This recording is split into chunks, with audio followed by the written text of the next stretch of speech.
Hey folks, welcome to week 5. Professor H here. Before we get started this week, I wanted to comment on your quizzes. So your quizzes should be graded. You should be able to see them in the gradebook. If you have questions, please reach out to me. I did leave comments in the sidebar of each submitted quiz that told you if you missed anything and how many points you missed for each thing and on which sheet it was on. So you did get feedback. So if you want to review, I encourage you to do so. The vast majority of you did very well, which I'm really happy about. So you guys are making great progress. I also wanted to draw attention to a couple of things and acknowledge a few things this week.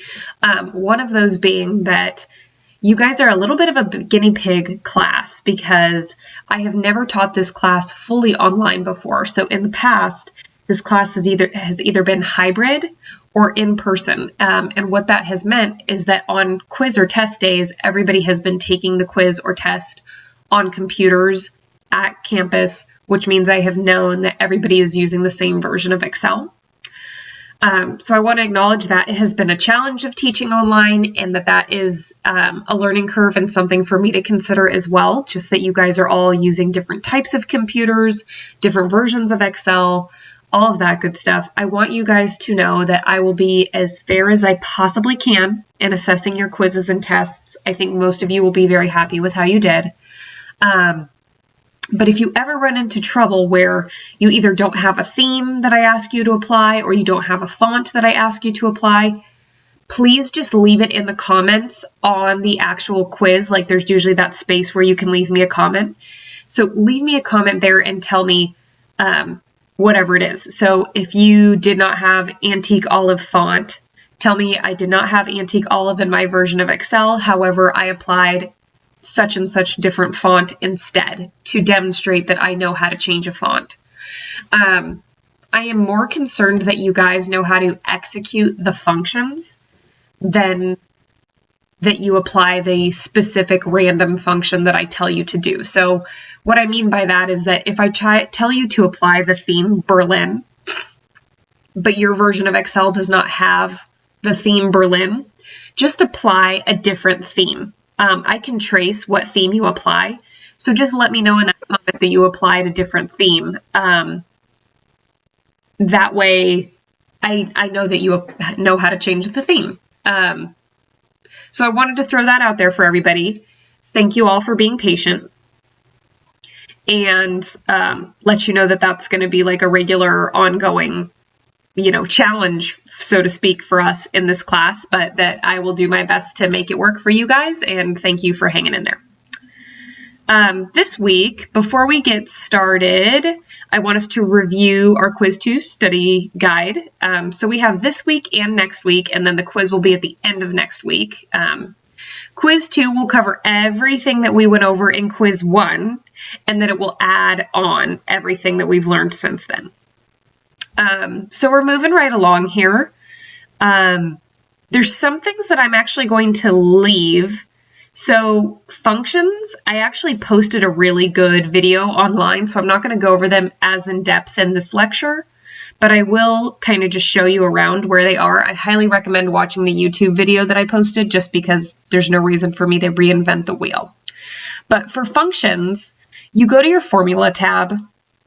And I'm using homework 6 just to show you as an example of how functions work.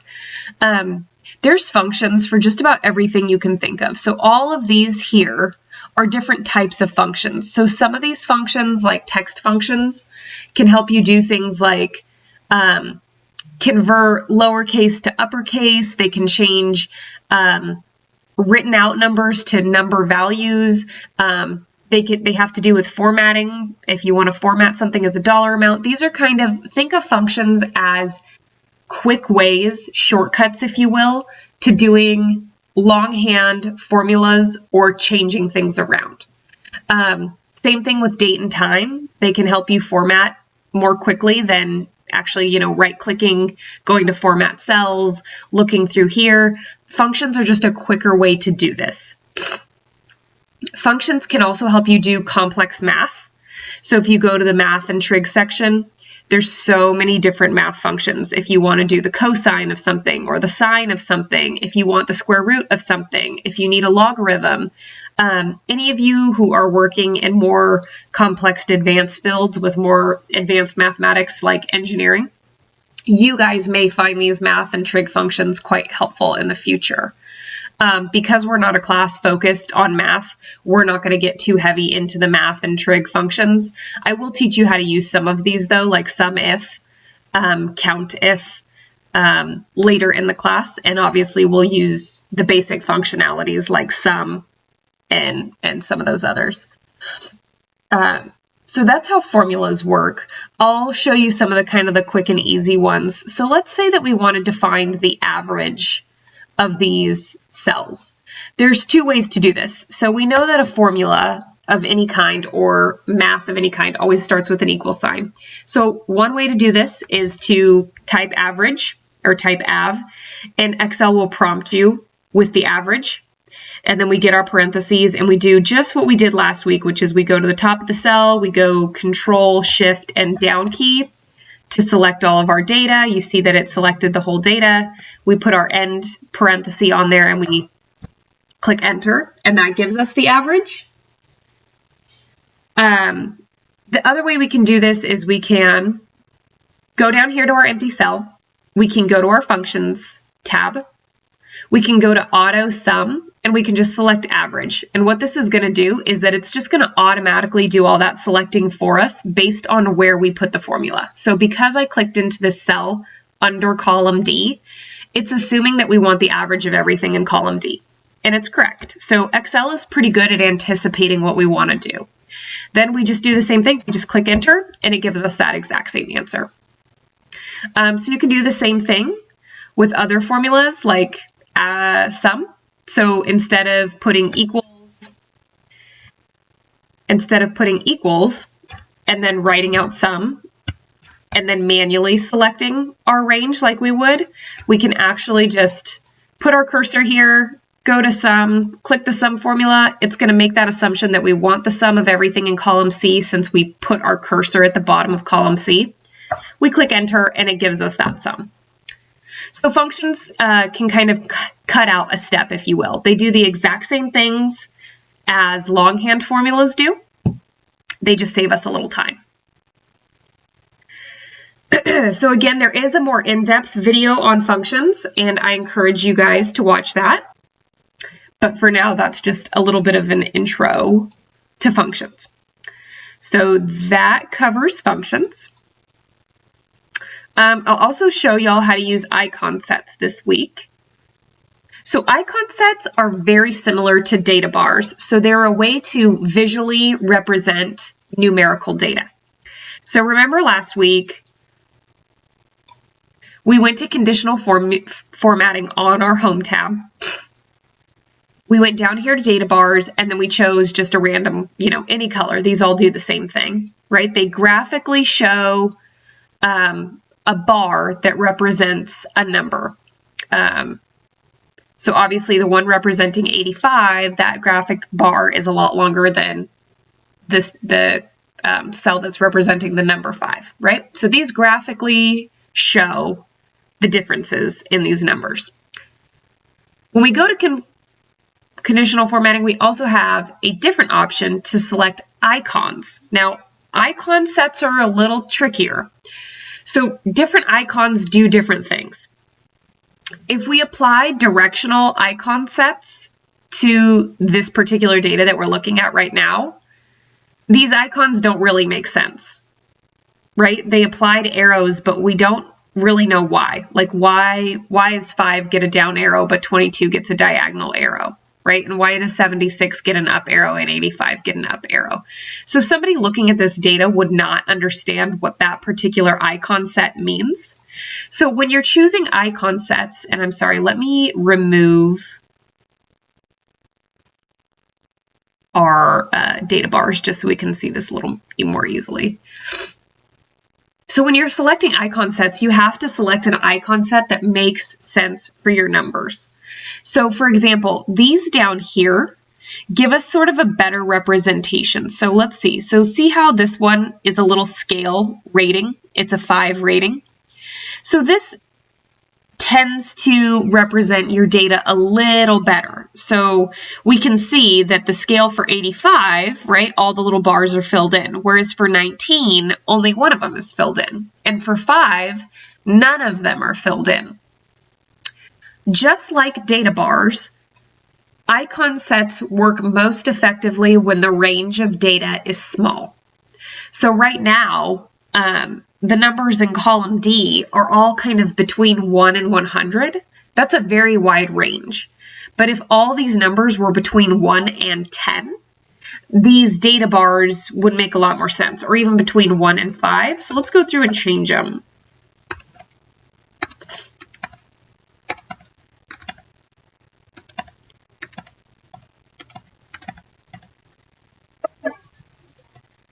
Sorry, my husband's getting emails. I'm using his work computer to film these videos because I don't want to do it on a MacBook because Macs do not have good Excel functionality. For those of you who are going into business, I highly recommend getting a PC for Excel.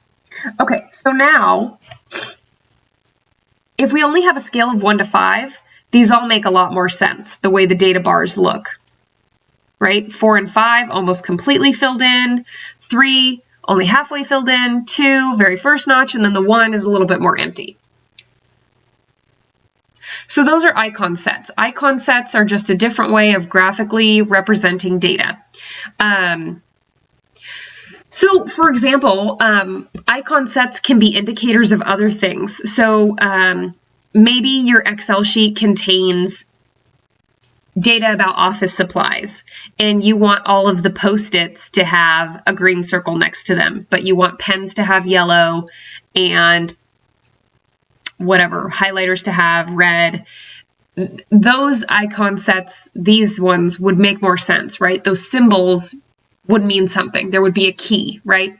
For numbers, the ones that make the most sense are usually the ratings. So these ones like the 5 quarters, right? These sort of kind of graphically represent what we're looking at.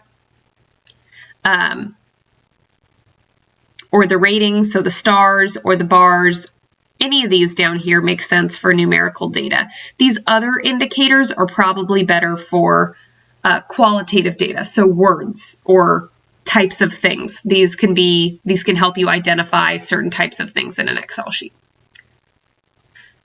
So just remember, icon sets are a different type of conditional formatting, and you will have to use some judgment to determine whether or not they're appropriate and they make sense for the type of data that you're using. So there's icon sets. For creating a hyperlink, this is kind of one of the more exciting things that I think you can do in Excel. So I'm going to teach you the basics of hyperlinks. There's a couple different ways to do this. So I'm just going to insert a hyperlink here. So we're going to go to any open cell. We're going to go Insert.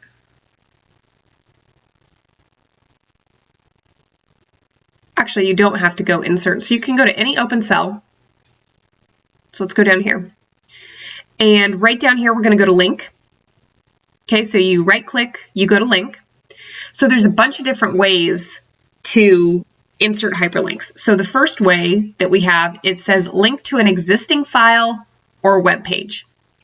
So if you wanted to insert data from a different file on your computer, so here's a bunch of stuff that's on my computer. I could select any of these. It's going to ask me what I want it to display as. So let's say I just wanted to display exactly as what I saved it as, so capital projects. I would click OK.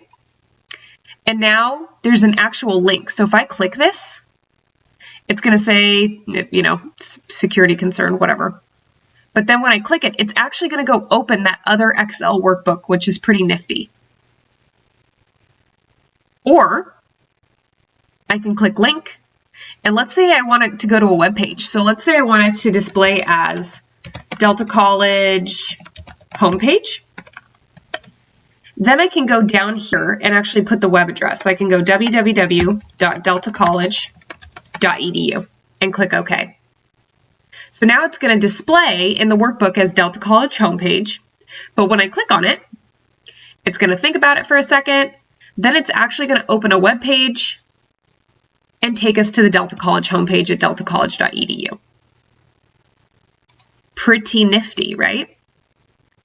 The last thing you can do, well, not the last thing, there's lots of other things you can do, but we can actually go to a place in this document. So I added a bunch of sheets to this workbook just so we could see how this works. So I could literally put a link in sheet 1 to sheet 4 if there was some kind of pertinent information that I wanted a user to reference that was in sheet 4.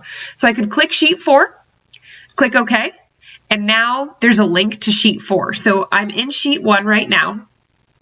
If I click on this link, it's going to automatically take us to sheet 4. And sheet 4 is blank right now, so there's nothing in here, but I just wanted to show you the different ways you can link. So you can link to a different document or workbook that is saved on your computer. You can link to an external web page, or you can link to a different sheet in the same workbook, all using links. So pretty awesome. So 3 ways to do links, but all you have to do is go to an empty cell, click link, tell it what you want the display name of the text to be. So we could make this anything. So let's say we wanted it to, let's say we wanted the link to be your name, but we wanted it to link to sheet 3. You could click OK. It's going to appear as Jordan, but when I click it, it's going to take us to sheet 3. So just know that the name and the location of the link are 2 different things. The display name can be whatever you'd like it to be. Where it goes just has to do with what you select or what address you put in. So that's creating a hyperlink.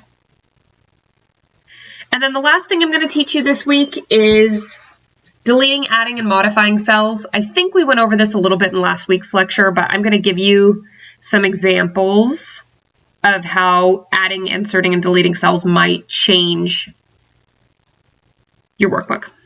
So sorry, let me clear these contents just so these are out of the way. Okay, so adding and deleting cells. So obviously, y'all know how to modify cells. Modifying cells just means clicking into a cell that has something in it and changing it. So I just changed that from 9 to 7, right? So you guys know how to do that. Easy enough. We just modified a cell. If we want to insert a cell, we can right-click anywhere on the page and go Insert, and it's going to ask us this question. So I do think we went over this a little bit. So let's say I want to add a cell here. It's asking me what I want to do. Do I want to shift the cells over to the right because I want to insert it here and have things move this way? Or do I want to insert something here and have column C move down? So let's just say we're going to have it move down. We're going to get a blank cell where the 15 used to be, and then as a result, the rest of the cells have moved down 1 space. So now you can see the 45 is out of alignment with the rest of the row, and we've got a blank cell here. Same thing goes if we want to delete a cell. So let's say we're going to delete this. I right-click, I go delete. It asks the same question. Do we want to shift everything in column B upward? Or do you want to shift everything to the left as a result of deleting this cell? Let's say we want to shift things up. The 8 has now disappeared because we deleted that cell, and this row is now short a cell because we shifted everything upward. So same thing, let's do it the other way. So let's say we want to shift the cells to the right. So we're going to shift the workbook this way. We insert a cell. This is now blank. The 15 moved that was here moved over, and everything else moved over. So now the 5 appears out here, and we've got a blank cell here. So inserting and deleting single cells can get a little tricky, right? It's gonna align your data differently. You're either going to be missing data, or your rows are going to become longer, shorter, or they're going to be shifted sideways. See? So there's different ramifications to adding and modifying cells. So now you know how to do that. So you just have to know what your objective is when you're adding and deleting cells. Sometimes you realize you're a number short and you're doing things in a specific order, and you might say, oh shoot, row 16 is actually supposed to have a 10 here. I was missing a number, and you want it to be longer. Other times you realize you have too much data, or maybe you've repeated something multiple times on accident. You need to delete a single cell. That's fine. Just it's different than deleting an entire, right? We talked about deleting an entire row or column. Right, much different implications than doing a single cell.